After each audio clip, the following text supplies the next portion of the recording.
Hello दोस्तों, welcome to my channel. आप लोगों का बहुत बहुत स्वागत है। दोस्तों, मैं एक फिल्म कर रहा था जिसका नाम है जन्नत टू। उसमें एक्टर्स थे इमरान हाशमी, ईशा। और ये फिल्म बेसिकली मैं इसलिए कर रहा था बिकॉज मैं असिस्टेंट डायरेक्टर था और मुझे काफ़ी शौक था भट्ट साहब के साथ काम करने का। मेरा बहुत ही दिली ख्वाहिश थी कि मैं उनके साथ काम करूं। और जब मुझे मौका मिला इस फिल्म पे काम करने का, तो मैं बिल्कुल भी इस अपॉर्चुनिटी को छोड़ा नहीं और मैं उनके ऑफिस में और वो फिल्म पे मैंने काम किया, बहुत मेहनत की। मेरा काम बहुत लोगों को पसंद आया और मैं आई थिंक 60-70 दिन हम उस प्रोजेक्ट पे एंगेज थे और बहुत मज़ा आया, बहुत काम किया।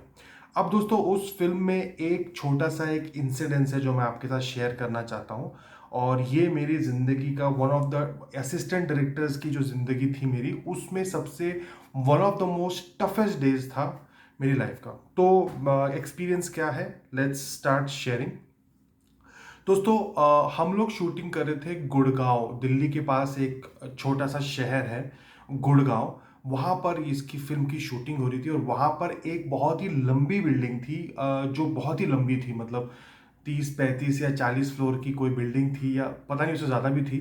तो एक लंबी सी बिल्डिंग थी और सीन क्या था कि जो रणदीप हुडा है, आप ये देख सकते हैं, वो जन्नत टू का जो फिल्म होगी यूट्यूब पे होगी, देख लेना। उसमें एक सीन है शुरुआत में कि जो अपना रणदीप हुडा है वो एक बिल्डिंग के छत पे खड़ा है। छत जो होती है छत, और उसकी दीवार पे खड़ा है और खुदकुशी कर रहा है या क्या कर रहा है, वो वहां से खड़ा होके मतलब कुछ बैलेंस कर रहा है और वो दारू पी रहा है। अब मैं इतना टाइम हो गया उस फिल्म को कि मैं वो सीन ही भूल गया हूँ, बट ये इंसिडेंट्स नहीं भूला हूँ मैं।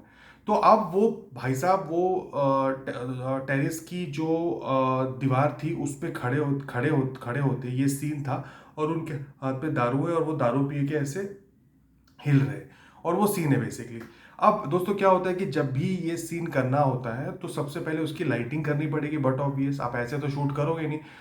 तो लाइटिंग करने के समय एक एक मॉडल चाहिए होता है जो वहाँ पर खड़ा रहेगा और उस पर लाइटें डाली जाएगी और मेजरमेंट्स की जाएगी। फिर जब फाइनल एक्टर आएगा तो फिर वो उस लाइटिंग में एक्टिंग करेगा। तो पहले तो वो खड़ा नहीं होगा, पहले एक मॉडल खड़ा रहेगा। तो अब उसमें क्या होता है कि मोस्टली असिस्टेंट डायरेक्टर्स ही खड़े रहते हैं या कोई भी खड़ा रहता है। तो अब क्या हुआ कि क्योंकि ये बहुत ही चैलेंजिंग था, बिकॉज 40 माले की बिल्डिंग, उसकी जो दीवार है उस पर खड़े रहना है आपको, और ऐसे यहाँ से लाइट्स लगाई जाएगी और जो भी है। तो अब किसी किसी कमीने ने क्या किया कि वहाँ पर नाम ले लिया कि काम करो, लाइटिंग की जो प्रैक्टिस है उसके लिए चिराग को खड़ा कर दो। अब किसी ने नाम ले लिया और जैसे ही मेरा नाम आया तो सब लोग ने मेरा ही नाम ले लिया और मैं गलती से अब वहाँ पर बकरा बन गया और मुझे वहाँ पर उस 40 माले की बिल्डिंग की जो दीवार है उस पर चढ़ना पड़ा। और चढ़ के मुझे ऐसे स्टिल खड़ा रहना था और वो जब तक लाइटिंग करते तब तक मुझे ऐसे खड़ा रहना पड़ता। अब दोस्तों, ये सुनने में तो बड़ा इजी है। जैसे ही मैंने वो कोशिश की दोस्तों, मेरे जो पैर थे ना वो ऐसे ऐसे धता धता धता धता धता हिलने शुरू कर दिए, क्योंकि नीचे मैं 40 माले की बिल्डिंग देख रहा हूँ और पीछे सिर्फ उन लोगों ने क्या किया था, एक जो रस्सी थी वो बांध के ऐसे पकड़ा था पीछे किसी आदमी ने, मतलब कोई ज़्यादा हार्नेस नहीं था, कोई सिक्योरिटी मेजर तो लिया ही नहीं गया था। ठीक है। अब मैंने जिंदगी में पहली बार ऐसा नोटिस किया कि जो गला सूखना होता है नर्वसनेस के लिए, जब आप नर्वस होते हैं तो उसमें गला आपका सूखता है दोस्तों। मैंने सिर्फ ये फिल्मों में सुना था या पोइट्री में सुना था, मैंने पहली बार जिंदगी में अपना गला है ना कंप्लीटली ड्राई होते हुए ऑब्जर्व किया कि मेरा पूरा जो गला है वो ड्राई हो गया, मेरे जो पैर है और मेरा जो मेंटल बैलेंस था वो भी धीरे धीरे कमज़ोर होता गया। तो जैसे ही मेरी हालत टाइट होनी शुरू हो गई तो जितने भी बाकी लोग थे उन्होंने कहा कि तुम उतर जाओ, और मैं उतर गया। और हम में से कोई एक लाइटिंग कैमरा असिस्टेंट था, उसका नाम था कुछ नाम था उसका। तो वो भाई साहब वो खड़े हो गए और उनके अंदर बहुत ज़्यादा कॉन्फिडेंस था, पता नहीं कहाँ से लाए थे वो, और वो बड़े ही हीरो की तरह खड़े थे और वो लाइटिंग वाइटिंग उनने सब की। और वही मेन थे लाइट मैन के, और वो खड़े होके ही सब बता रहे थे कि ये इतना ऐसा ऐसा है, और वो उनने सब कर दिया। अब सीन शुरू होता है और रणदीप हुडा आते हैं। रणदीप हुडा आए और वो थोड़े से एक अलग ही मिजाज के, अलग ही टाइप के कैरेक्टर है, थोड़े से अलग है वो, मगर दिल के बहुत प्यारे हैं। तो अब वो आए, तो अब मैं ये देख रहा था कि भाई ये जब ये 40 माले की बिल्डिंग पे खड़ा होगा तो क्या इसका रिएक्शन होगा। तो भाई अब लाइटिंग आप जब करवा रहे होते हो कर रहे होते हो तो कोई दिक्कत नहीं होती, आपको कोई एक्टिंग नहीं करनी है, आप खड़े हो और यहाँ से आप अपना काम कर रहे हो।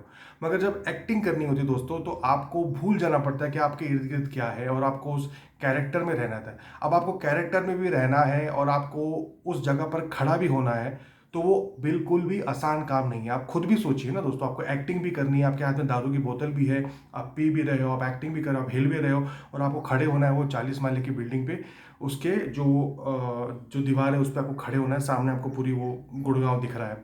अब पीछे वो खड़े हुए और उनके पीछे रस्सी बांधी गई, और एक जो वहाँ का जो सबसे जो मजबूत इंसान था, उसका नाम था राका। उस बंदे को बोला गया कि तुम वो रस्सी पकड़ो, और वो और मैं भी थोड़ा सा हट्टा कट्टा था, तो उसके मुकाबले तो नहीं था मगर था, ठीक ठाक था मैं।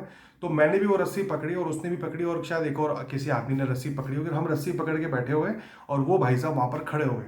दोस्तों, मैं आज ये यूट्यूब चैनल पे आपको बताना चाहता हूँ कि मैंने रणदीप हुड्डा से ज़्यादा दिलेर आदमी नहीं देखा होगा। दोस्तों, वो जो सीन था ना, वो 15-20 मिनट तो वो खड़ा था भाई, वो दीवार पे। इतना मुश्किल सीन है दोस्तों वो, मैंने वो करके देखा, मुझे पता है। वहाँ बैठ के बेवड़े की एक्टिंग करना, हाथ में बोतल और वो ऐसे हिलना, आप वो सीन देखना पिक्चर में, वो इतना मुश्किल है दोस्तों। मगर उस भाई ने बिना किसी नाटक के, बिना किसी मतलब कोई ज़्यादा नखरा दिखाए चुपचाप वो सीन कर दिया, और 15-20 मिनट वो खड़ा था वहाँ पर दोस्तों। मर भी सकता था मगर वो बिल्कुल नहीं डरा, और एक्टिंग भी उसने टॉप क्लास की, और फिर वो पूरा का पूरा सीन हो गया। और मैं उस बंदे को काफ़ी टाइम तक ऑब्जर्व कर रहा था, और मैंने यही सीखा दोस्तों, एज एन एक्टर क्या होता है, आप लोग कभी कभार बहुत अजीबो गरीब सिचुएशन में फंस जाते हैं, मगर आपको जो अपनी जो मनोस्थिति है वो आप ऐसे डगमगा नहीं सकते, आपको स्थिर, आपको स्टिल रहना ही पड़ता है बहुत सारी ऐसे सिचुएशंस में। और मुझे उस दिन के बाद रणदीप हुड्डा के लिए बहुत रिस्पेक्ट आई, क्योंकि वो बहुत ही टफ सीन था।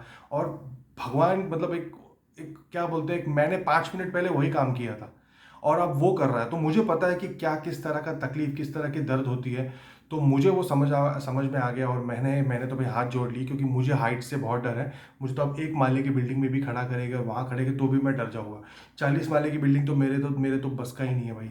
और एक तो वो कैमरा वाले असिस्टेंट ने वो कर लिया था, और दूसरा रणदीप हुड्डा ने किया। इनके अंदर कौन सा क्या खाते हैं, क्या पीते हैं, मुझे नहीं पता भाई, मेरे से तो नहीं हो पाया, और मेरी तो फट गई थी। मैं तो उसके बाद अपने वो सीन खत्म हुआ, हम लोग वापस अपने कमरे में गए।